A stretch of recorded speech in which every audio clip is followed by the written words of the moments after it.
이거 터지면 도시가 날아갑니다. 2025년 12월 워싱턴 국방부가 발칵 뒤집혔습니다.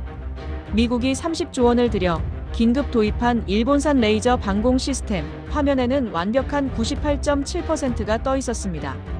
그런데 실전 배치 3주 만에 요격률이 40%로 곤두박질 쳤고, 볼티모어 상공에서 드론 40대가 방어망을 뚫는 참사 직전까지 갔습니다. 실전 성공률이 40%밖에 안 되는 상황이었죠. 상황이 얼마나 심각한지 미 국방부는 긴급 성명을 내고 크게 분노를 표하며 한국의 기술이 필요하다라고 발표했죠. 일본은 절망했고 세계는 경악했습니다. 지금부터 그 충격적인 전말을 공개합니다. 안녕하세요. 저는 에단 칼라일입니다. 54살 국가안보기술대학 교수이자 국방자문위원이죠. 2025년 6월 어느 새벽, 저는 워싱턴 외곽 미사일 방어 통합센터 브리핑실에 서 있었습니다. 벽면을 가득 채운 스크린에는 일본산 레이저 방공 시스템의 시연 영상이 반복 재생되고 있었어요. 푸른 레이저 빔이 하늘을 가르고 표적 드론들이 하나씩 떨어졌습니다. 숫자들은 완벽했어요. 요격 성공률 98.7%, 반응 속도 0.3초, 냉각 시스템 안정. 모든 그래프가 초록색이었죠. 교수님, 이번엔 진짜 괜찮은 것 같지 않습니까? 옆자리의 젊은 분석관이 흥분한 목소리로 물었습니다. 저는 고개만 끄덕였어요. 말은 하지 않았습니다. 화면 하단에 대통령의 트윗이 떴거든요. 미국은 준비됐다. 우리의 동맹이 최고의 기술을 제공했다. 리트윗이 몇만 건을 넘어가고 있었습니다. 하지만 제 시선은 다른 곳에 머물러 있었어요. 데이터 로그의 미세한 공백. 6시 12분부터 6시 15분까지 딱 3분간의 기록이 비어 있었죠. 누락일까요? 아니면 의도적 삭제일까요? 화면을 확대했습니다. 온도 그래프의 작은 요동, 센서 신호의 순간적 지연. 숫자로만 보면 오차 범위 아니었어요. 그런데 이상하게 불안했습니다. 시연은 완벽했습니다. 이제 실전 배치만 남았어요. 국방부 보좌관이 자신있게 말했습니다. 박수 소리가 터졌어요. 저도 손뼉을 쳤죠. 하지만 마음속 한 구석은 차가웠습니다. 30년 가까이 이 일을 해오면서 배운 게 있어요. 완벽해 보이는 데이터일수록 의심해야 한다는 것. 현장은 언제나 실험실을 배신했거든요. 습도, 먼지, 전파 교란, 예상치 못한 변수들. 시연장의 맑은 하늘과 실전의 혼란한 하늘은 달랐습니다. 브리핑이 끝나고 사람들이 빠져나갔어요. 저는 홀로 남아 스크린을 바라봤습니다. 레이저가 하늘을 가르는 장면이 계속 반복됐죠. 아름다웠어요. 너무 아름다워서 오히려 무서웠습니다. 주머니 속 핸드폰이 진동했어요. 문자였습니다. 공군 시험평가단의 마야 레이놀즈 중령이었죠. 교수님, 저도 이상한 점을 발견했습니다. 내일 아침 따로 뵐 수 있을까요? 저는 답장을 보냈습니다. 8시, 제 연구실로 오세요. 창밖으로 동이 트고 있었어요. 워싱턴의 아침은 언제나처럼 밝았습니다. 하지만 제 마음속에는 어두운 예감이 자리 잡기 시작했죠. 완벽한 숫자 뒤에 무언가 숨어 있다는 느낌. 그건 30년 경험이 보내는 경고였습니다. 스크린의 초록색 그래프를 한 번 더 바라봤어요. 그리고 생각했습니다. 이건 시작일 뿐이야. 다음 날 아침 8시, 마야 중령이 제 연구실 문을 두드렸습니다. 그녀는 공군 시험평가단에서 15년을 일한 베테랑 테스트 파일럿이었죠. 손에는 두툼한 파일을 들고 있었어요. 교수님, 이것 좀 보세요. 마야가 책상 위에 펼쳐놓은 건 어제 시연의 원본 로그였습니다. 제가 본 공식 보고서보다 훨씬 자세했죠. 그녀의 손가락이 특정 구간을 가리켰어요. 여기 센서 반응 시간이 순간적으로 튀었습니다. 0.3초가 아니라 1.2초예요. 그리고 여기 온도 상승 패턴도 이상해요. 저는 숫자들을 따라가며 고개를 끄덕였습니다. 제가 느꼈던 불안이 구체적인 형태를 갖춰가고 있었죠. 공식 보고서에는 이 부분이 빠져 있던데요. 그게 문제입니다. 누군가 편집했어요. 마야의 목소리에 분노가 섞여 있었습니다. 저는 창밖을 바라봤어요. 연구실 건물 아래로 국방부 청사가 보였죠. 중령, 이걸 어떻게 하고 싶으세요? 재검증이 필요합니다. 실전 환경에서요. 그때 연구실 문이 다시 열렸습니다. 백악관 안보보좌관실 소속 2명이 들어왔어요. 사전 약속도 없었죠. 그들은 간단히 인사만 하고 본론으로 들어갔습니다. 칼라일 교수님, 대통령께서 시스템 배치를 서두르고 계십니다. 추가 검증은 시간이 좀 걸리지 않겠습니까? 나이 지긋한 보좌관이 조심스럽게 말했어요. 하지만 그 말투 속에는 압박이 숨어 있었죠. 동맹국이 제공한 시스템입니다. 일본과의 관계도 생각해야 하고요. 지금 문제를 제기하면 외교적으로 복잡해집니다. 젊은 보좌관이 덧붙였습니다. 저는 잠시 침묵했어요. 마야가 제 옆에서 숨을 죽이고 있었죠. 보좌관님들. 제가 천천히 입을 열었습니다. 방공 시스템은 홍보 자료가 아닙니다. 생명을 지키는 장치예요. 회의실 공기가 긴장했어요. 나이든 보좌관이 미간을 찌푸렸습니다. 물론 그렇죠. 하지만 동맹의 체면보다 생명이 먼저입니다. 제 목소리가 평소보다 단호했어요. 마야가 고개를 들었고 두 보좌관의 시선이 엇갈렸죠. 잠시 정적이 흘렀습니다. 젊은 보좌관이 뭔가 말하려다 멈췄어요. 나이든 보좌관이 한숨을 쉬며 일어났습니다. 교수님 입장은 알겠습니다.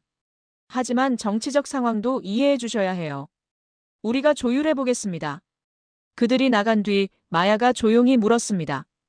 교수님, 괜찮으세요? 저 사람들 꽤 높은 라인이에요. 저는 고개를 저었어요. 중령, 우리가 여기 왜 있는지 아시죠? 숫자 맞추려고가 아니라 사람 지키려고 있는 겁니다. 마야가 천천히 고개를 끄덕였습니다. 그녀의 눈빛이 달라졌어요. 불신에서 확신으로요. 재검증 계획을 세우겠습니다. 네. 시작하죠. 창밖으로 아침 해가 완전히 떠올랐습니다. 그 빛 속에서 저는 확신했어요. 이 싸움은 길어질 거라고요. 하지만 시작은 했습니다. 체면이 아니라 생명을 택하는 싸움을요. 일주일 뒤, 저는 네바다 사막 한가운데 서 있었습니다. 미군 통합시험장이었죠. 뜨거운 바람이 모래를 날렸어요. 마야 중령과 그녀의 팀원 5명이 함께였습니다. 오늘은 기본 환경 테스트부터 시작합니다. 건조한 조건에서 시스템 안정성을 확인하는 거죠. 마야가 팀원들에게 지시했어요. 일본산 레이저 방공 시스템이 사막 한가운데 설치돼 있었습니다. 새벽 시연대와 똑같은 장비였죠. 첫날은 순조로웠어요. 오전 10시부터 오후 4시까지 모에 드론 25대를 날렸고 시스템은 23대를 격추했습니다. 성공률 92%. 나쁘지 않은 수치였죠. 보세요, 교수님. 잘 작동하잖아요. 젊은 기술병이 웃으며 말했습니다. 저는 고개를 끄덕이면서도 모니터에서 눈을 떼지 않았어요. 온도 센서, 냉각수 순환, 레이저 출력 안정성. 모든 그래프가 정상 범위 아니었습니다. 하지만 밤이 문제였어요. 사막의 밤은 예상보다 습했습니다. 태평양에서 불어온 바람이 수증기를 실어 날랐죠. 습도가 35%에서 68%까지 올라갔어요. 새벽 2시, 저는 잠을 포기하고 모니터링 텐트로 갔습니다. 교수님, 이거 좀 이상한데요. 당직 근무 중이던 분석관이 저를 불렀어요. 화면을 보니 센서 반응 시간이 조금씩 늘어나고 있었습니다. 0.3초에서 0.5초, 그리고 0.7초로요. 습도 때문일까요? 아마도요. 냉각 시스템 로그를 확인해 보세요. 분석관이 다른 화면을 띄웠습니다. 냉각수 온도가 미묘하게 요동치고 있었어요. 정상 범위 아니긴 했지만 패턴이 불안정했죠. 이거 캡처해 두세요. 아침에 마야 중령한테 보여드릴게요. 다음 날 오전 마야는 로그를 보고 바로 추가 테스트를 지시했습니다. 습도를 인위적으로 높인 조건에서 다시 드론을 날렸어요. 결과는 명확했습니다. 습도 70%를 넘어가면 센서 지연이 2배로 늘어났죠. 이건 보고해야 합니다. 마야가 단호하게 말했어요. 저는 동의했습니다. 그날 오후 저희는 간단한 중간 보고서를 작성해 국방부로 보냈죠. 그런데 이틀 뒤 이상한 일이 벌어졌어요. 워싱턴에서 온 메일이었습니다. 발신자는 빅터 클라인. 방산 로비스트 겸 위기관리 컨설턴트로 알려진 인물이었죠. 칼라일 교수님께 사막 테스트 결과를 검토했습니다. 센서 지연은 현장 관리 미흡으로 판단됩니다. 냉각수 교체 주기가 매뉴얼보다 늦었고 먼지 차폐막 설치도 불완전했습니다. 시스템 자체의 문제가 아닙니다. 저는 화면을 멍하니 바라봤어요. 현장 관리 미흡? 저희는 매뉴얼을 철저히 따랐습니다. 냉각수는 예정보다 하루 일찍 교체했고 차폐막도 이중으로 설치했죠. 교수님, 이거 말이 안 돼요. 마야가 분노한 목소리로 말했습니다. 저도 압니다. 하지만 저쪽은 이렇게 나오고 있어요. 같은 날 국방 전문 매체 몇 곳에 똑같은 내용의 짧은 기사가 떴습니다. 일본산 시스템, 사막 테스트 통과. 일부 지연은 현장 요인. 언론은 조용했고 보고서는 깔끔하게 정리됐죠. 저는 그날 밤 텐트 안에서 로그를 다시 확인했습니다. 습도 그래프, 온도 변화, 센서 반응. 모든 데이터가 제 손 안에 있었어요. 균열은 작았지만 분명했습니다. 그런데 누군가 그걸 덮으려 하고 있었죠. 3주가 흘렀습니다. 시스템은 동부 해안 3곳에 정식 배치됐어요. 버지니아, 메릴랜드, 뉴저지. 대도시 인근 방공망의 핵심 거점들이었죠. 7월 중순, 저는 버지니아 랭글리 공군기지에 있었습니다. 합동 모의 훈련이 예정돼 있었거든요. 실전과 최대한 가까운 조건을 만드는 게 목표였어요. 오늘은 드론 군집 침투 시나리오입니다. 25대가 동시 진입하고 일부는 전파 교란을 겁니다. 훈련 총괄 대령이 브리핑했어요. 마야도 옆에 서 있었죠. 저는 통제실 모니터 앞에 자리를 잡았습니다. 오후 2시 훈련이 시작됐어요. 드론들이 바다 쪽에서 날아왔습니다. 레이더가 포착하고 레이저 시스템이 가동됐죠. 처음 5대는 깔끔하게 격추됐어요. 그런데 6번째 표적을 조준하는 순간 화면이 멈췄습니다. 시스템 응답 없음. 기술병이 당황한 목소리로 외쳤어요. 모니터에 경고창이 떴습니다. 냉각 오류, 자동 재부팅 진행 중. 재부팅 시간이 얼마나 걸립니까? 대령이 물었습니다. 40초에서 60초 정도입니다. 60초. 그 시간 동안 드론 15대가 방어망을 뚫고 지나갔어요. 시스템이 다시 살아났을 때는 이미 늦었죠. 최종 요격 성공률은 40%. 참담한 실패였습니다. 통제실에 무거운 침묵이 흘렀어요. 저는 즉시 로그 파일을 열었습니다. 냉각 시스템 온도, 센서 신호, 재부팅 타이밍. 데이터를 추적하기 시작했죠. 교수님, 여기 좀 보세요. 마야가 제 옆으로 다가왔습니다. 그녀가 가리킨 곳은 오류 발생 직전 3분간의 로그였어요. 이 구간 데이터가 이상합니다. 저도 느꼈어요. 뭔가 빠져 있었죠. 온도 상승 패턴이 불연속적이었습니다. 마치 중간에 누군가 칼로 자른 것처럼요. 원본 로그를 확인해 봐야겠어요. 저는 기술병에게 백업 서버 접속을 요청했습니다. 그런데 놀라운 일이 벌어졌어요. 백업 로그도 똑같이 잘려 있었죠. 이건 누가 지운 겁니까? 마야의 목소리가 떨렸습니다. 바로 그때 통제실 문이 열렸어요. 빅터 클라인이 들어왔습니다. 그는 여유로운 미소를 띠고 있었죠. 안타까운 결과네요, 칼라일 교수. 하지만 원인은 명확합니다.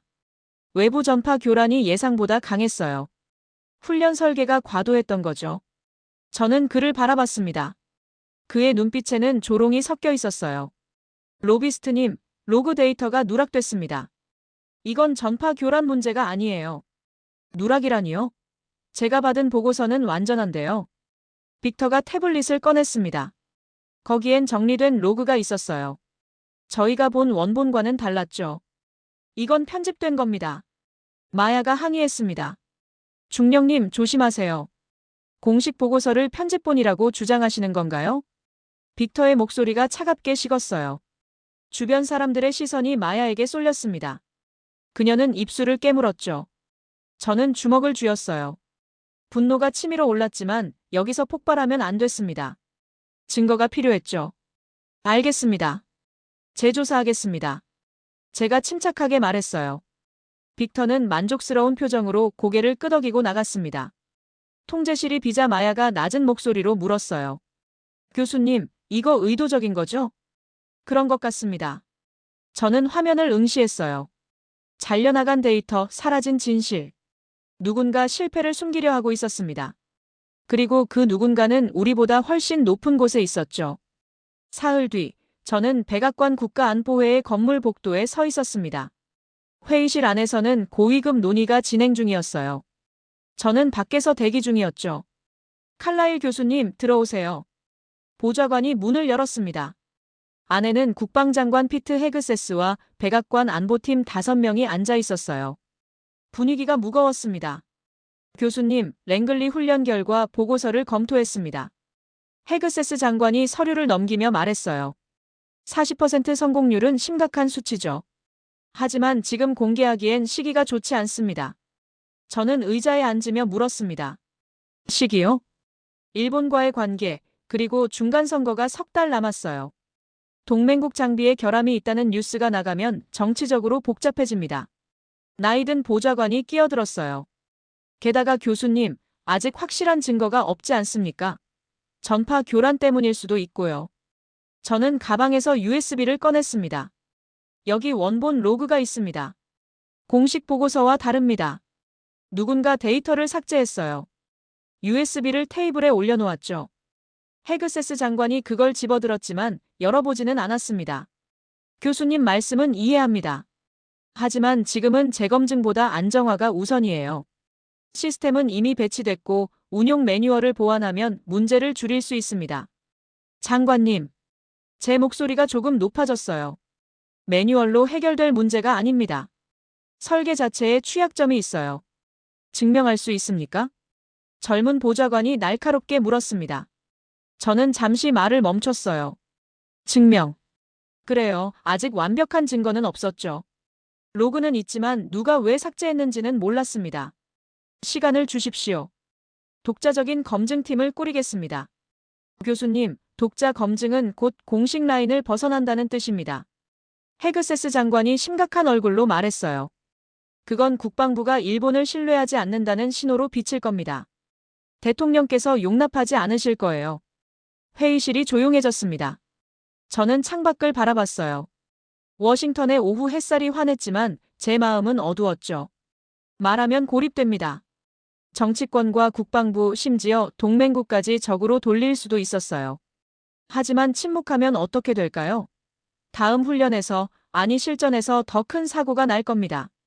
교수님, 헤그세스 장관이 부드럽게 말했어요. 애국심을 의심하는 게 아닙니다. 하지만 때로는 큰 그림을 봐야 해요. 동맹, 정치, 국익. 모든 게 연결돼 있습니다. 저는 고개를 들었어요. 그리고 며칠 전 마야에게 했던 말이 떠올랐습니다. 체면보다 생명이 먼저다. 장관님, 방공망은 정치 도구가 아닙니다. 국민 생명을 지키는 마지막 방어선이에요. 제 목소리가 떨렸습니다. 다음 실패는 훈련장이 아니라 도시 상공에서 일어날 겁니다. 그때 가서 후회해도 늦어요. 회의실 공기가 얼어붙었어요. 헤그세스 장관이 한숨을 쉬었습니다. 교수님 입장은 기록하겠습니다. 하지만 공식 발표는 보류하세요. 그게 모두를 위한 겁니다. 저는 일어섰어요. 더 이상 할 말이 없었습니다. 복도로 나오자 마야가 기다리고 있었어요. 어떻게 됐어요? 보류래요. 공개하지 말래요. 마야의 얼굴이 굳었습니다. 그럼 어쩌시게요? 저는 주먹을 쥐었어요. 그리고 결심했습니다. 우리가 직접 조사합니다. 공식 라인 없이요. 그건 위험하죠. 알아요. 저는 마야를 똑바로 봤습니다. 하지만 다른 방법이 없어요. 중령, 저와 함께 하시겠습니까? 마야가 잠시 망설이더니 고개를 끄덕였어요. 함께 하겠습니다. 그날 밤, 저는 연구실에서 계획을 세우기 시작했습니다. 침묵이 아니라 진실을 택하기로 한 거죠. 일주일 뒤, 저는 국방부 승인 없이 움직이기 시작했습니다. 공식 라인을 벗어난다는 건 경력의 치명타가 될 수 있었어요. 하지만 선택의 여지가 없었죠. 마야 중령, 팀원은 몇 명이나 확보했습니까? 제 연구실에서 비공개 회의를 열었습니다. 마야와 그녀가 신뢰하는 공군 기술병 셋, 그리고 민간 데이터 분석가 둘이 모였어요. 총 6명입니다. 모두 입 무거운 사람들이에요. 좋아요. 우리는 확장 스트레스 테스트를 진행합니다. 습도, 먼지, 전파 교란을 동시에 적용한 극한 환경이죠. 젊은 기술병이 손을 들었어요. 교수님, 그런 테스트는 국방부 승인이 필요한데요. 승인 안 받습니다. 우리끼리 합니다. 회의실이 조용해졌어요. 모두가 제 말의 무게를 이해했죠. 이건 규정 위반입니다. 적발되면 우리 모두 징계받아요. 나이든 분석가가 걱정스럽게 말했습니다. 알고 있습니다. 그래서 강요하지 않을 겁니다. 여기서 나가셔도 돼요. 아무도 움직이지 않았어요. 마야가 먼저 입을 열었습니다. 저는 남겠습니다. 랭글리에서 본 게 뭔지 알아요. 다음은 진짜 사고입니다. 다른 팀원들도 하나둘 고개를 끄덕였죠. 저는 안도의 한숨을 쉬었습니다. 감사합니다. 그럼 시작하죠. 바로 그날 밤 워싱턴의 다른 건물에서는 다른 회의가 열리고 있었어요. 빅터 클라인이 국방 로비스트 3명과 앉아 있었죠. 칼라일이 움직이고 있습니다. 빅터의 목소리가 차갑게 가라앉았어요. 비공식 팀을 꾸렸고 독자 테스트를 준비 중입니다. 막아야 하지 않습니까? 젊은 로비스트가 물었습니다. 물론이죠. 하지만 직접적으로 막으면 의심을 삽니다. 다르게 접근해야 해요. 빅터가 서류를 펼쳤어요. 칼라일의 권한 남용을 문제 삼겠습니다. 국방부 승인 없는 테스트, 예산 무단 사용. 프레임을 씌우는 거죠. 이틀 뒤 저는 이메일 한 통을 받았습니다. 국방부 감찰실이었어요. 칼라일 교수님께 최근 비승인 연구활동에 대한 감사가 예정되어 있습니다. 관련 자료 제출을 요청합니다. 심장이 철렁 내려앉았어요. 빨랐습니다. 예상보다 훨씬요. 마야에게 전화했죠. 중령, 감사가 들어옵니다. 벌써요? 우린 아직 시작도 안 했는데요. 누군가 미리 알았어요. 우릴 막으려는 겁니다. 전화기 너머로 마야의 거친 숨소리가 들렸습니다. 그럼 어떻게 하죠? 저는 창밖을 바라봤어요. 선택의 기로였습니다. 여기서 멈추면 안전했죠. 하지만 진실은 영영 묻힐 겁니다. 계속합니다. 더 빨리요. 교수님. 중령, 드론 위협은 기다려주지 않아요. 감사가 끝나기 전에 데이터를 확보해야 합니다. 마야가 잠시 침묵하더니 대답했어요. 알겠습니다. 내일부터 야간 테스트 들어갑니다. 그날 밤 연구실에 혼자 남았습니다. 책상 위에는 감사 통지서가 놓여 있었어요. 저는 그걸 서랍 깊숙이 넣었습니다. 이제 돌아갈 수 없었어요. 선을 넘었습니다. 안락한 자문위원 자리에서 벗어나 현장 책임자가 된 거죠. 위험도 알고 대가도 알았습니다. 하지만 생명이 걸린 일이었어요. 저는 컴퓨터를 켜고 테스트 계획서를 작성하기 시작했습니다. 손가락이 떨렸지만 멈추지 않았죠. 밖에서 빗방울이 떨어지기 시작했어요. 창문을 두드리는 소리가 묘하게 위로가 됐습니다. 폭풍이 오고 있었어요. 그리고 저는 그 한가운데로 걸어 들어가고 있었죠. 사흘간의 야간 테스트 끝에 저희는 결정적인 패턴을 발견했습니다. 문제는 단순한 고장이 아니었어요. 알고리즘 자체의 구조적 취약점이었죠. 교수님, 이거 우리 힘으로는 해결 못합니다. 마야가 지친 얼굴로 말했어요. 새벽 4시 테스트 현장의 임시 사무실이었습니다. 다중 센서 융합 기술이 필요해요. 그런데 미국은 이 분야가 약합니다. 저도 알고 있었어요. 레이저 방공에서 센서 융합 기술은 한국이 앞서 있었죠. 특히 ADD 국방과학연구소의 추적 알고리즘은 세계적 수준이었습니다. 한국에 연락해야 할까요? 젊은 분석가가 조심스럽게 물었습니다. 저는 고개를 끄덕였어요. 다른 방법이 없습니다. 그날 오후 저는 개인 이메일로 ADD에 메시지를 보냈습니다. 공식 채널을 거치면 백악관이 막을 게 뻔했거든요. 답장이 온 건 이틀 뒤였어요. 한서진 박사입니다. 화상회에 가능하시면 연락주세요. 목요일 밤 10시, 저는 연구실에서 노트북을 켰습니다. 화면에 38살쯤 돼 보이는 여성이 나타났어요. 단정한 얼굴에 날카로운 눈빛이었죠. 칼라일 교수님, 처음 뵙겠습니다. 박사님, 연락 감사합니다. 서진 박사는 바로 본론으로 들어갔어요. 이메일 내용 확인했습니다. 일본 시스템에 문제가 있다는 거죠? 네. 센서 융합 알고리즘이 전파 교란에 취약합니다. 한국의 기술이 필요해요. 서진 박사가 잠시 화면 밖을 보더니 다시 저를 응시했습니다. 교수님, 솔직히 말씀드리죠. 이건 민감한 요청입니다. 알고 있습니다. 일본과 미국의 문제에 한국이 끼어드는 건 외교적으로 복잡해요. 게다가 기술 제공은 단순한 일이 아니거든요. 서진 박사의 목소리가 신중했어요. 저는 고개를 숙였습니다. 도와주십시오. 이건 정치가 아니라 생명의 문제입니다. 그 말씀 이해합니다. 하지만 교수님, 서진 박사가 몸을 앞으로 기울였어요. 기술은 돈으로 팔 수 없습니다. 신뢰로만 나눌 수 있어요. 그 말이 가슴에 박혔습니다. 저는 잠시 말을 잃었죠. 제가 원하는 건 기술 판매가 아니에요. 협력입니다. 협력이요? 네. 조건이 있습니다. 첫째, 공동 검증. 데이터를 전면 공유하고 함께 분석해야 해요. 서진 박사가 손가락을 하나씩 펴며 말했습니다. 둘째, 정치적 간섭 배제. 백악관이나 국방부가 중간에 끼어들면 안 됩니다. 셋째요. 투명성. 결과가 좋든 나쁘든 숨기지 않아야 합니다. 한국이 돕는 건 미국의 체면을 세워주려는 게 아니라 진짜 문제를 풀기 위해서예요. 저는 천천히 숨을 내쉬었어요.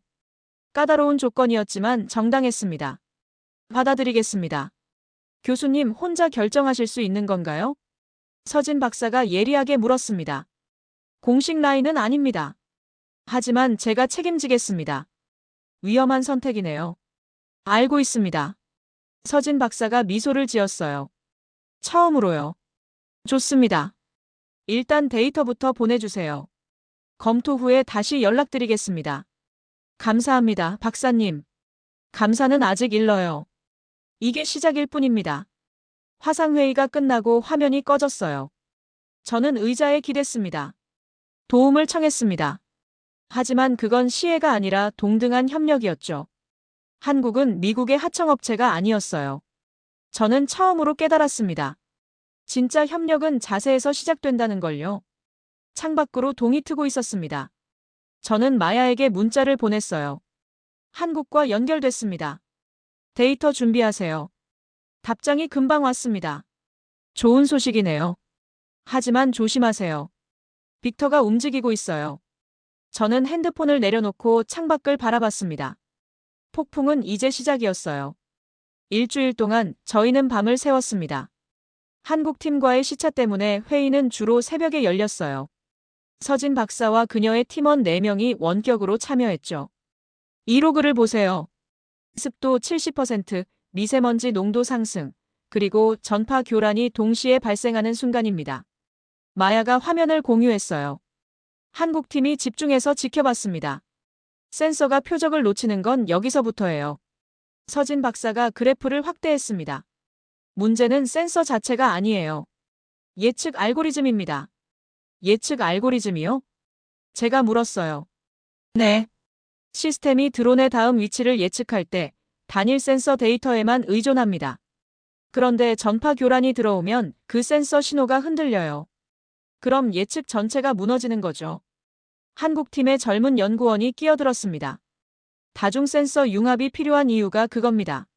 레이더, 광학, 적외선을 동시에 쓰면 하나가 교란돼도 다른 센서가 보정해주거든요. 저는 고개를 끄덕였어요. 이제 보였습니다. 문제의 핵심이요.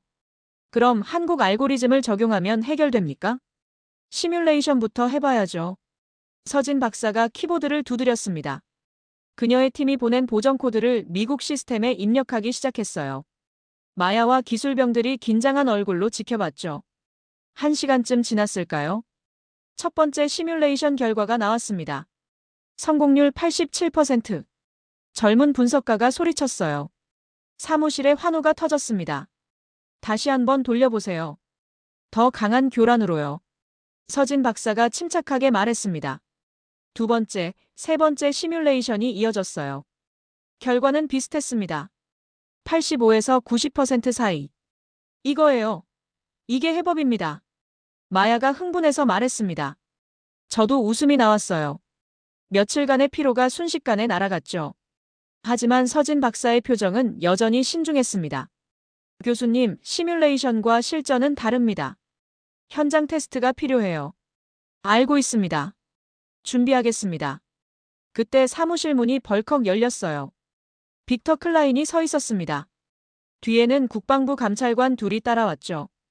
칼라일 교수, 뭐 하시는 겁니까? 빅터의 목소리가 차갑게 가라앉았어요. 비승인 연구에 외국 인력까지 동원했군요. 이건 심각한 위반입니다. 노트북 화면에는 아직 서진 박사가 보였어요. 그녀도 상황을 파악한 듯 말없이 지켜봤습니다. 로비스트님, 이건 연구입니다. 문제 해결을 위한 정당한 과정이죠. 정당하다고요? 국방부 승인도 없이 기밀 데이터를 외국에 넘겼습니다. 빅터가 소리를 높였어요.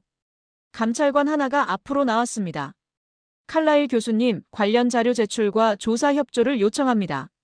마야가 제 옆으로 다가섰어요. 이 연구는 국가 안보를 위한 겁니다. 방해하지 마세요. 중령님도 연루됐군요. 군법 위반 가능성을 검토하겠습니다. 빅터가 비웃듯 말했습니다. 저는 심호흡을 했어요. 화면 속 서진 박사와 눈이 마주쳤습니다. 그녀가 작게 고개를 끄덕였죠. 감찰관님, 자료는 제출하겠습니다. 하지만 연구는 계속합니다. 교수님, 지금 무슨... 우리가 발견한 게 뭔지 아십니까? 사람을 살릴 수 있는 해법입니다. 그걸 정치 때문에 멈출 수는 없어요. 빅터의 얼굴이 일그러졌습니다. 후회하실 겁니다, 교수. 그가 돌아서 나갔어요. 감찰관들도 따라갔죠. 문이 닫히자 사무실이 조용해졌습니다. 교수님, 괜찮으세요? 서진 박사가 화면 너머로 물었어요. 괜찮습니다. 박사님, 실전 테스트 일정 잡아주시겠습니까? 물론이죠. 함께 가겠습니다. 저는 의자에 앉았습니다. 손이 떨렸지만 마음은 확고했어요. 해법을 찾았습니다. 이제 증명할 차례였죠. 이틀 뒤 예상치 못한 곳에서 폭탄이 터졌습니다. 국방부 내부 감사팀이었어요. 칼라일 교수님, 긴급 보고 드립니다. 감사팀장이 제 연구실로 찾아왔습니다. 그의 손에는 두꺼운 파일이 들려 있었죠. 초기 시연 보고서를 재검토하던 중 이상한 점을 발견했습니다. 어떤 점이죠? 오류 로그가 의도적으로 삭제된 흔적이 있습니다. 그것도 여러 번요. 심장이 뛰었어요. 제가 의심했던 게 사실로 드러나는 순간이었죠. 누가 했습니까? 서명 기록을 추적했습니다. 빅터 클라인입니다. 파일을 펼쳐 보여줬어요. 거기엔 삭제 이력과 빅터의 전자서명이 선명하게 남아 있었습니다. 이건 증거입니다. 공식 조사에 들어가야 해요. 이미 시작했습니다. 그런데 교수님, 감사팀장이 목소리를 낮췄어요. 빅터 클라인의 배후가 상당합니다. 백악관 라인까지 닿아 있어요. 조사가 쉽지 않을 겁니다. 바로 그날 오후 또 다른 소식이 들어왔습니다. 마야가 흥분한 목소리로 전화했어요. 교수님, 임시 패치 테스트 성공했습니다. 뭐라고요? 한국 알고리즘을 적용한 모의전이요. 요격률 92%예요. 저는 연구실을 뛰쳐나가 시험장으로 향했습니다. 도착했을 때 팀원들이 환호하고 있었어요. 여기 보세요, 교수님. 젊은 기술병이 화면을 가리켰습니다. 그래프가 안정적이었어요. 습도가 높아지고 전파 교란이 들어와도 시스템은 흔들리지 않았죠. 다중 센서가 서로 보정해줍니다. 하나가 교란돼도 나머지가 버텨요. 서진 박사가 원격으로 설명했습니다. 완벽하진 않지만 실전에 쓸 수 있는 수준입니다. 저는 숨이 막혔어요. 드디어 해냈습니다. 문제의 원인을 찾았고 해법도 증명했죠. 이거 보고해야 합니다. 지금 당장요. 마야가 말했습니다. 저도 동의했어요. 그날 저녁 저는 긴급 보고서를 작성했습니다. 두 가지 내용이었죠. 첫째, 빅터의 데이터 조작. 둘째, 한국 알고리즘의 성공. 하지만 보고서를 제출하기도 전에 일이 터졌어요. 국방 전문 기자 리아 첸이 단독 기사를 냈습니다. 일본 방공 시스템, 데이터 조작 의혹. 로비스트 개입 정황 포착. 누군가 내부 정보를 흘린 거예요. 아마 감사팀 쪽에서였을 겁니다. 기사가 나가자 난리가 났어요. 언론이 들끓었고 국회에서 청문회 얘기가 나왔죠. 백악관 대변인은 확인 중이라고만 반복했습니다. 저는 그날 밤 CNN 인터뷰 요청을 받았어요. 거절할 수 없었습니다. 교수님, 데이터 조작이 사실입니까? 앵커가 날카롭게 물었습니다. 증거가 있습니다. 감사팀이 확인했죠. 그럼 시스템 자체에 결함이 있다는 건가요? 결함이라기보단 취약점입니다. 하지만 해결 가능합니다. 어떻게요? 한국의 기술 협력을 통해서입니다. 그 말이 나가자 또 한 번 파장이 일었어요. 일본 정부가 공식 반발했고 백악관은 조율 중이라며 한 발 물러섰죠. 다음 날 아침 빅터 클라인이 기자회견을 열었습니다. 칼라일 교수의 주장은 근거 없는 음해입니다. 저는 정당한 절차를 따랐고 시스템에는 아무 문제가 없습니다. 하지만 그의 목소리엔 떨림이 있었어요. 감사 결과가 공개되면 끝장이라는 걸 그도 알고 있었죠. 저는 연구실에서 뉴스를 지켜봤습니다. 진실과 성과가 동시에 터진 거예요. 데이터 조작이 드러났고 임시해법도 증명됐죠. 마야가 문을 열고 들어왔어요. 교수님, 축하합니다. 해냈어요. 하지만 저는 웃을 수 없었습니다. 중령, 이제 시작이에요. 진짜 싸움은 지금부터입니다. 창밖으로 먹구름이 몰려오고 있었어요. 진실은 밝혀졌지만 반격도 시작됐습니다. 폭풍의 한가운데였죠. 기사가 나간 지 사흘 만에 백악관이 움직였습니다. 국가안보보좌관실에서 긴급 소집 명령이 떨어졌어요. 칼라일 교수, 즉시 조사를 중단하십시오. 백악관 안보보좌관이 차가운 목소리로 말했습니다. 회의실에는 국방장관 헤그세스와 국무부 고위 관계자들이 앉아 있었죠. 중단이요? 왜 그래야 합니까? 일본 정부가 정식 항의했습니다. 동맹국 장비를 폄하했다면서요. 국무부 차관이 서류를 넘겼어요. 고이즈미 방위 대신이 직접 전화했습니다. 데이터 조작 의혹은 근거 없는 모욕이라고요. 저는 주먹을 쥐었어요. 감사팀 보고서가 있습니다. 빅터 클라인의 서명이 명확히. 그건 내부 검토 중입니다. 안보보좌관이 말을 잘랐어요. 하지만 외교 문제는 별개입니다. 지금은 동맹 관계가 우선이에요. 그럼 거짓말을 덮으란 말입니까?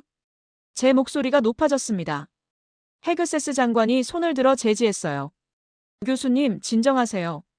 우리도 진실을 원합니다. 하지만 방법의 문제예요. 장관님, 다음 드론 공격은 언제 올지 모릅니다. 시간이 없어요. 알고 있습니다. 그래서 임시 패치를 제한적으로 적용하기로 했어요. 제한적이요? 네. 공개는 안 됩니다. 한국기술협력도 비공식으로만 진행하고요. 저는 믿을 수 없다는 듯 그들을 바라봤어요. 그럼 문제가 해결된 것처럼 보이지만 실제론 임시방편이란 얘기지 않습니까? 지금 할 수 있는 최선입니다.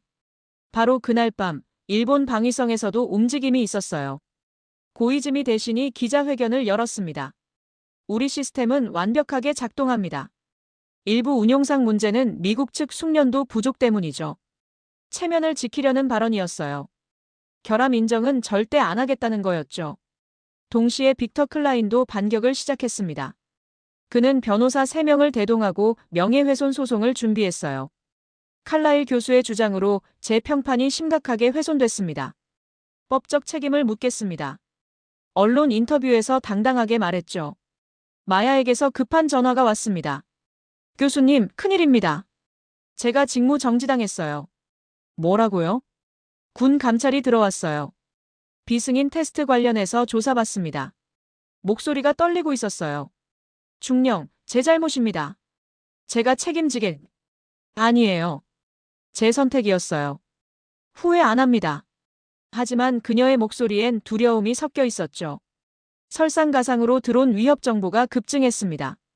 국토안보부 보고서에 따르면 동부 해안 주요 도시 인근에서 미확인 드론 활동이 5배 늘었어요. 임시 패치는 완전하지 않습니다. 전면 적용이 필요해요. 제가 국방부에 다시 보고했지만 돌아온 건 침묵이었습니다. 저는 사방에서 조여오는 압박을 느꼈어요. 백악관은 정치를, 일본은 체면을, 빅터는 복수를 원했죠. 그리고 드론은 기다려주지 않았습니다. 연구실에 혼자 앉아 있었어요. 창밖으로 워싱턴의 불빛이 반짝였습니다. 저 아래 수백만 명이 살고 있었죠. 그들은 몰랐어요. 자기들을 지켜야 할 방어망이 얼마나 취약한지를요. 핸드폰이 울렸습니다. 서진 박사였어요. 교수님, 한국 정부도 난처해하고 있습니다. 일본과의 관계 때문에요. 그럼 협력이 취소됩니까? 아니요. 안규백 장관님이 조건부 협력을 제안하셨어요. 조건이요? 공개입니다. 미국이 공식적으로 협력을 요청하고 투명하게 진행해야 한다고요. 저는 한숨을 쉬었어요. 그게 가장 어려운 조건인데요. 알고 있습니다. 하지만 한국은 뒷거래 안 합니다. 전화를 끊고 책상에 엎드렸어요. 사방이 막혔습니다. 정치는 진실을 원하지 않았고 동맹은 체면을 버리지 못했죠. 그리고 시간은 흐르고 있었습니다. 다음 사고를 향해서요. 8월 셋째 주 금요일 새벽 3시 20분. 제 핸드폰이 울렸습니다. 교수님, 긴급 상황입니다. 동부방공사령부 당직 장교였어요. 저는 벌떡 일어났죠. 무슨 일입니까? 볼티모어 상공에 미확인 드론 군집 포착됐습니다. 숫자가 40대 이상이에요. 심장이 멎는 것 같았어요. 레이저 시스템은요? 가동 중입니다. 하지만 전화 너머로 경보음이 들렸습니다. 지금 당장 갑니다. 저는 옷을 걸치고 차에 올랐어요. 사령부까지 30분 거리였지만 20분 만에 도착했죠. 통제실은 아수라장이었습니다. 수십 개의 모니터가 깜빡이고 장교들이 고함을 질렀어요. 센서 지연. 반응 속도 떨어집니다. 냉각 시스템 경고등 점등. 대형 스크린에는 볼티모어 상공 지도가 떠 있었어요. 붉은 점들이 해안에서 도심으로 접근하고 있었죠.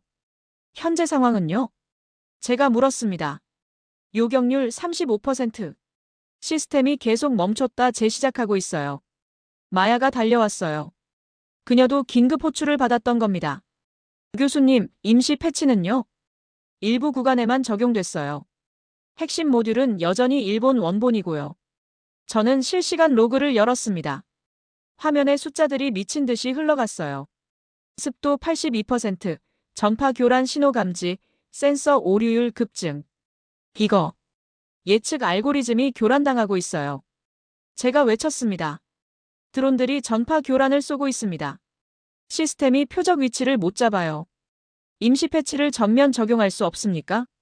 사령관이 다급하게 물었어요. 승인이 필요합니다. 백악관 라인에서요.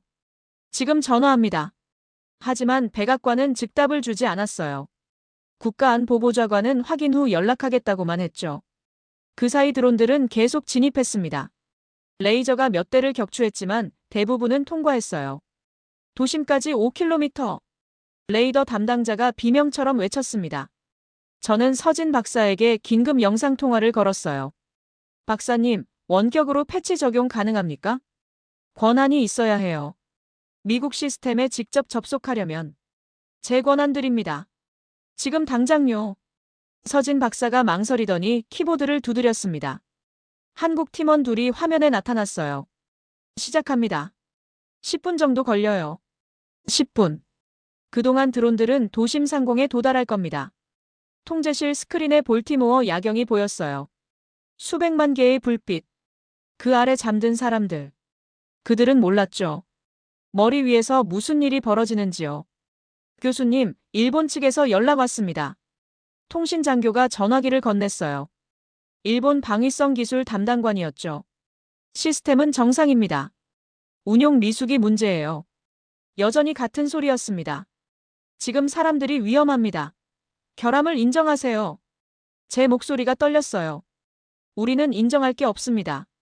전화가 끊겼습니다. 저는 주먹으로 책상을 쳤어요. 분노와 무력감이 동시에 밀려왔죠.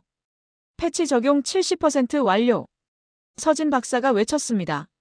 하지만 늦었어요. 드론 10여 대가 이미 방어망을 뚫고 도심에 진입했습니다. 다행히 공격은 없었어요. 정찰용이었던 겁니다. 전부 사라졌습니다. 레이더 담당자가 허탈하게 말했습니다. 통제실이 조용해졌어요. 모두가 스크린을 멍하니 바라봤죠. 사고는 일어나지 않았습니다. 하지만 일어날 뻔했어요. 만약 드론들이 무장했다면, 만약 공격 의도가 있었다면. 교수님, 마야가 떨리는 목소리로 말했어요. 다음엔 진짜 사고예요. 저는 고개를 끄덕였습니다. 창밖으로 동이 트고 있었어요. 볼티모어의 아침이 밝아오고 있었죠. 하지만 제 마음은 어두웠습니다. 진실을 미룬 대가가 돌아왔어요. 그리고 이건 경고에 불과했죠. 볼티모어 사건 다음 날, 백악관은 언론의 훈련 중 경미한 오작동, 즉시 해결됨이라고 발표했습니다. 거짓말이었어요. 저는 혼자 브리핑실에 남아 있었습니다. 새벽 6시 모두가 떠난 뒤였죠. 대형 스크린엔 어젯밤 볼티모어 상공 추적 기록이 남아 있었어요. 이걸 그냥 덮는구나. 혼잣말이 새어나왔습니다. 문이 열리고 마야가 들어왔어요. 그녀도 밤을 샌 얼굴이었죠. 교수님, 아직 여기 계셨어요? 중령도요. 마야가 옆에 앉았습니다. 한동안 말없이 스크린을 바라봤어요. 이거 보고해야 하지 않을까요? 진짜로요. 누구한테요? 백악관은 듣지 않고 국방부는 동맹 논리만 되풀이하고 일본은 부인하는데요. 제 목소리에 냉소가 섞였습니다. 그럼 언론이요? 리아첸 기자한테 연락하면 증거 조작이라고 할 겁니다. 빅터처럼요. 마야가 고개를 숙였어요. 저도 무력감에 빠져들고 있었죠. 교수님. 마야가 천천히 입을 열었습니다. 지금 말하지 않으면 다음은 진짜 사고예요. 사람이 죽습니다. 그 말이 가슴에 박혔어요. 알고 있어요. 하지만 뭐죠? 경력이 걱정되세요? 아니면 백악관이 무서우세요? 마야의 목소리가 떨렸습니다. 중령. 저도 무서워요. 군법 위반으로 쫓겨날 수도 있어요. 하지만 제복 입은 이유가 뭡니까? 사람 지키려고 입은 거잖아요. 저는 아무 말도 할 수 없었어요. 그녀가 옳았습니다. 핸드폰이 진동했어요. 서진 박사였습니다. 교수님, 메시지 확인하셨어요? 아니요, 무슨 일이죠? 한국 측 입장 보냈습니다. 안규백 장관님 결정이에요. 이메일을 열었어요. 간단한 내용이었습니다. 조건은 변하지 않았습니다. 공식 요청, 전면 공개, 투명한 협력. 이것 없이는 기술 지원 불가합니다. 마이너스 대한민국 국방부. 저는 화면을 응시했어요. 박사님, 이건 미국한테 공개적으로 결함을 인정하라는 얘기잖아요. 네. 그게 조건입니다. 불가능해요. 백악관이 절대 받아들이지 않을 겁니다. 그럼 협력도 없습니다. 서진 박사의 목소리가 단호했어요. 교수님, 한국은 미국의 하청업체가 아니에요. 우리는 동등한 파트너로만 일합니다. 전화가 끊겼습니다. 저는 의자에 기댔어요. 머릿속이 복잡했습니다. 정치적 압박, 동맹의 체면, 개인 경력의 붕괴. 모든 게 무거웠죠. 하지만 마야의 말이 계속 울렸어요. 지금 말하지 않으면 다음은 진짜 사고예요. 저는 창밖을 바라봤습니다. 워싱턴의 아침 해가 떠오르고 있었어요. 출근하는 사람들, 학교 가는 아이들. 평범한 일상이었죠. 그들은 몰랐습니다. 머리 위 방어망이 얼마나 허술한지요. 교수님. 마야가 조용히 말했어요. 30년 이 일 하셨잖아요. 왜 시작하셨어요? 사람을 지키려고요. 맞아요. 그게 이유였죠. 저는 깊게 숨을 들이쉬었습니다. 그리고 깨달았어요. 이 여정은 장비를 고치는 게 아니었습니다. 태도를 바꾸는 거였죠. 체면 대신 생명을, 정치 대신 진실을 택하는 거였어요. 제 손이 키보드로 갔습니다. 공식 보고서를 열었어요. 그리고 지난 몇 주간 모든 데이터를 정리하기 시작했죠. 볼티모어 사건, 데이터 조작, 일본 시스템의 구조적 취약점, 한국 협력의 필요성. 뭐 하세요? 전면 공개 보고서 씁니다. 마야의 눈이 커졌어요. 백악관이 막을 텐데요. 그럼 국회로 갑니다. 아니면 언론으로요. 교수님. 중령, 이제 선택할 시간이에요. 공범이 될 건지 아니면 진실을 말할 건지요. 마야가 천천히 웃었어요. 긴장 속의 미소였죠. 같이 쓰겠습니다. 우리는 밤새 보고서를 완성했습니다. 아침 9시 저는 헤그세스 장관에게 이메일을 보냈어요. 제목은 간단했습니다. 긴급 브리핑 요청 국민 생명이 걸린 문제. 핸드폰이 즉시 울렸습니다. 백악관이었죠. 칼라일 교수, 지금 뭐 하시는 겁니까? 할 일을 하는 겁니다. 목소리가 떨리지 않았어요. 드디어 선택했습니다. 진실을요. 사흘간의 긴박한 협상 끝에 기적이 일어났습니다. 헤그세스 장관이 공동 브리핑을 승인한 거예요. 교수님, 조건이 있습니다. 장관이 전화로 말했어요. 한국 측과 함께하되 일본도 참여시켜야 합니다. 동맹 균열을 최소화하려면요. 일본이 받아들일까요? 고이즈미 대신을 설득했습니다. 제한적이지만 협력하기로 했어요. 제한적. 그 단어가 마음에 걸렸지만 지금은 이것만으로도 진전이었죠. 9월 첫째 주 목요일 오전 10시. 워싱턴 국방부 합동 브리핑룸.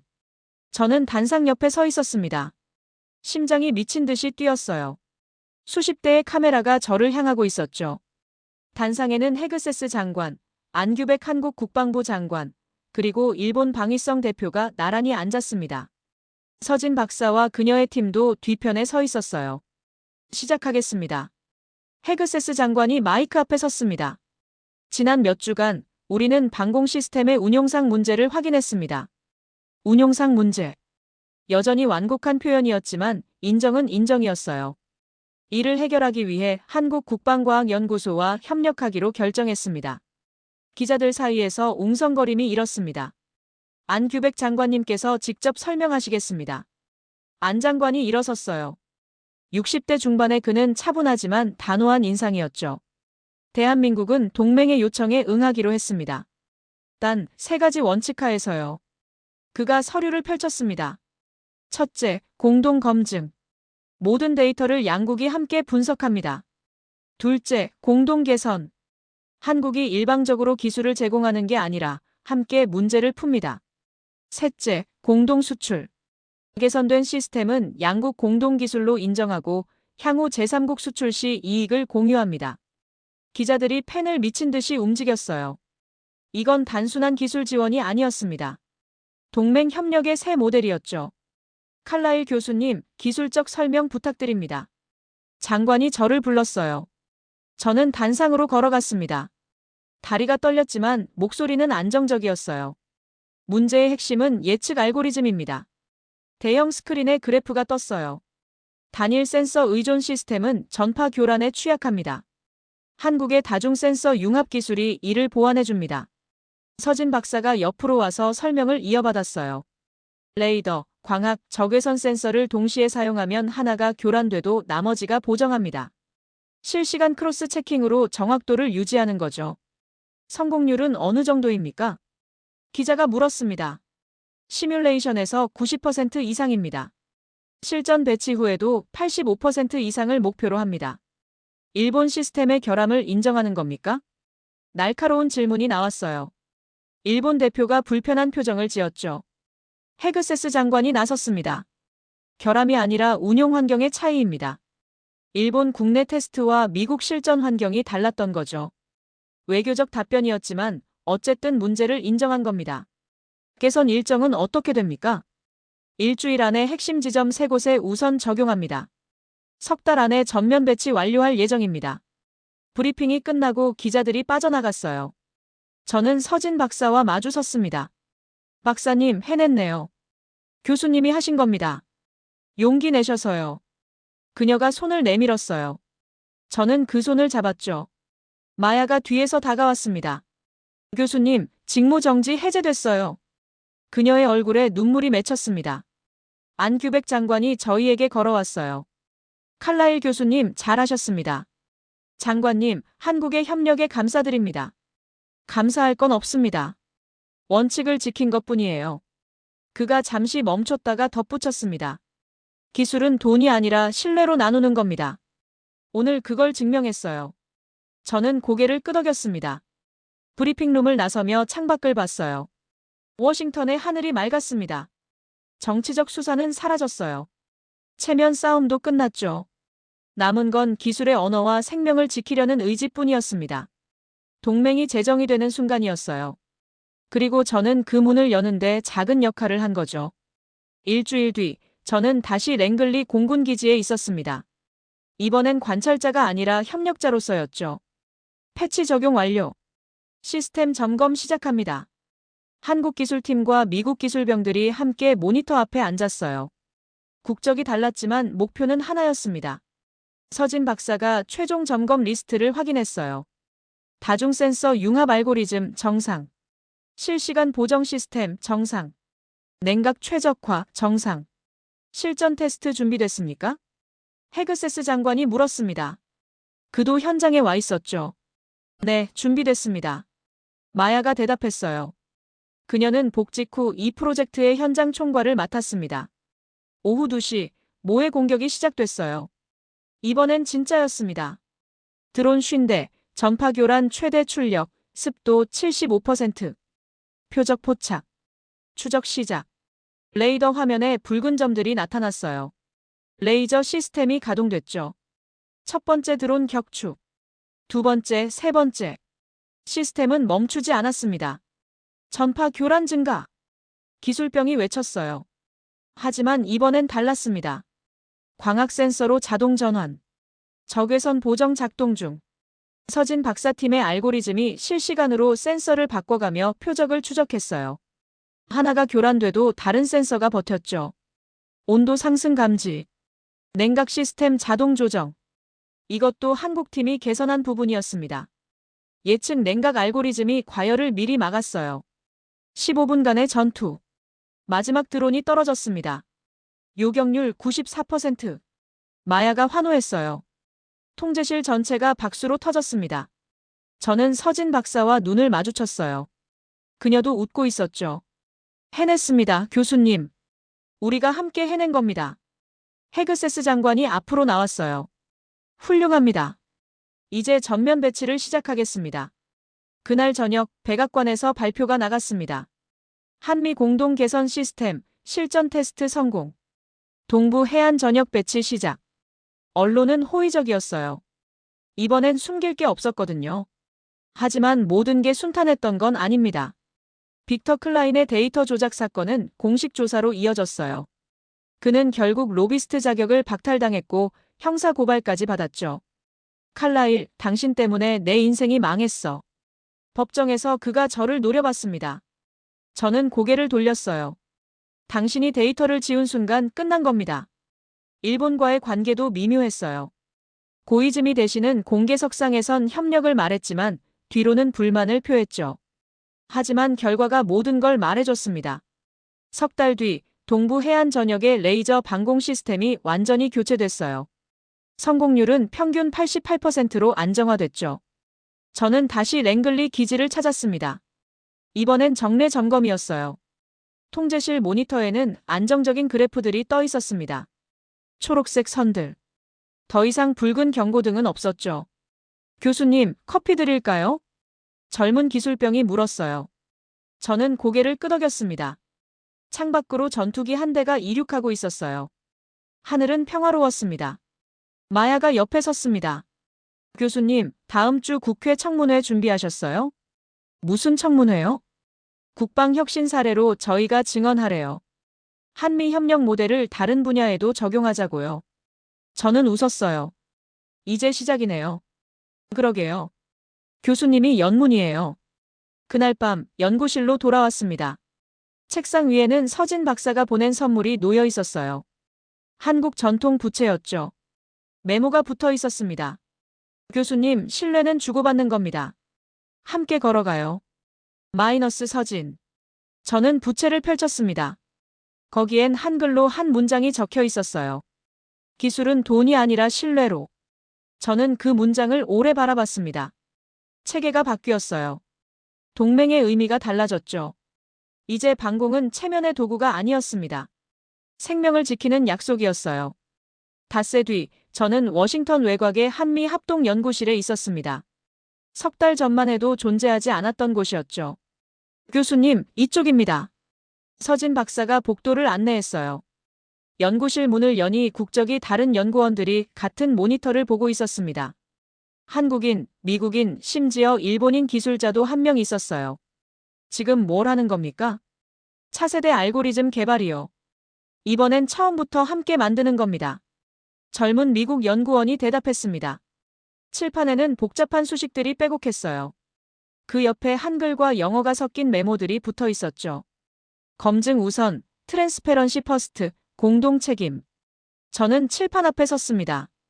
그리고 지우개로 완벽이라는 단어를 지웠어요.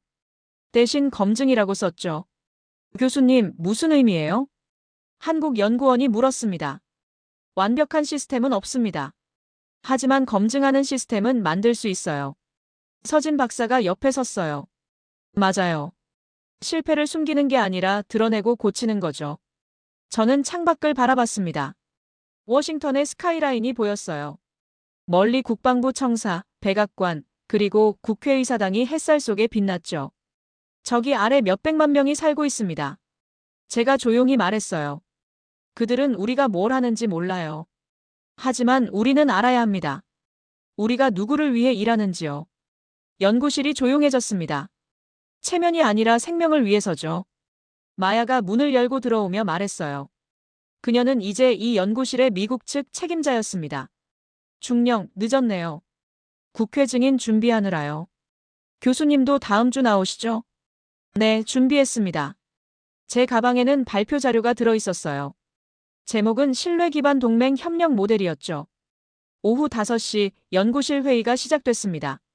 한미일 연구원들이 둥글게 앉았어요. 위계가 아니라 동등한 원탁이었죠. 이번 주 테스트 결과부터 공유하겠습니다. 서진 박사가 노트북을 열었어요. 숫자들이 화면에 떴습니다. 좋은 것도 있었고 개선이 필요한 것도 있었죠. 여기 이 부분 아직 불안정합니다. 일본 기술자가 손을 들었어요. 숨기지 말고 얘기해 주셔서 고맙습니다. 마야가 웃으며 말했습니다. 석 달 전과는 다른 분위기였어요. 실패를 감추는 게 아니라 나누는 거였죠. 회의가 끝나고 저는 혼자 옥상으로 올라갔습니다. 노을이 지고 있었어요. 핸드폰이 울렸습니다. 안규백 장관이었죠. 교수님, 다음 달 서울에서 한미 국방혁신 포럼이 열립니다. 기조 연설 부탁드려도 될까요? 영광입니다, 장관님. 교수님이 여신문입니다. 이제 더 많은 사람들이 그 문으로 들어오고 있어요. 전화를 끊고 하늘을 올려다봤습니다. 별이 하나둘 떠오르고 있었어요. 몇 달 전 새벽 브리핑실에서 완벽한 시연 영상을 보던 때가 떠올랐습니다. 그때의 저는 의심했지만 두려웠죠. 하지만 이제는 달랐어요. 방공은 더 이상 체면의 장치가 아니었습니다. 정치의 도구도 아니었죠. 생명을 지키는 약속이었어요. 그리고 그 약속은 투명성과 협력으로 지켜지는 거였습니다. 저는 미소 지었습니다. 계단을 내려가며 연구실을 다시 한번 바라봤어요. 불이 환하게 켜진 창문 너머로 연구원들이 여전히 일하고 있었습니다. 국적도 나이도 배경도 달랐지만 같은 목표를 향해 가고 있었죠. 문이 열렸습니다. 새로운 시작이었어요. 그리고 저는 그 시작 속에서 배웠습니다. 앞서가는 건 혼자가 아니라 함께라는 걸요. 차에 시동을 걸며 라디오를 켰어요. 뉴스가 흘러나왔습니다. 한미 공동 개발 방공 시스템, 유럽 3개국 도입 검토 중. 신뢰 기반 협력 모델이 새로운 국제 표준으로. 저는 웃었습니다. 이야기는 여기서 끝나지 않을 거예요. 이건 시작일 뿐이니까요. 워싱턴의 밤거리를 달리며 저는 생각했습니다. 체면보다 생명, 정치보다 진실, 그리고 혼자보다 함께. 그게 제가 배운 방향이었습니다.